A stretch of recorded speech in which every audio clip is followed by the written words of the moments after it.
Usa ka karnap vehicle ang nabawi sa mga sakop sa Highway Patrol Group dito sa Barangay Buanoy, lungsod sa Balamban. Gingong gibaligya ang maong naasoy sa kanan sa usa ka driver ngadto sa buyer nga wa mahibaw sa status sa maong sakanan.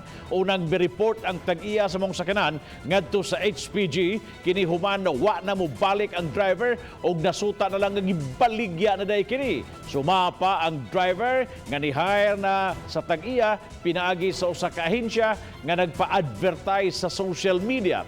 Human masayri ang location sa kanan, gihimo dayon ang operation nga misangpot sa pagkabawi sa maong sakanan.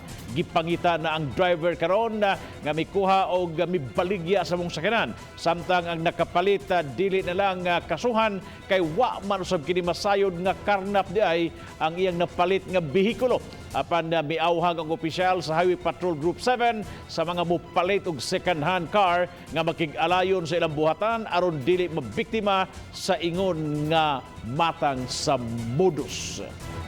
Once nga mo palit mo og unit na second-hand, ang among opisina open to record check kung kana ba naabay alarmado ba na o naabay sign of tampering sa chassis o engine.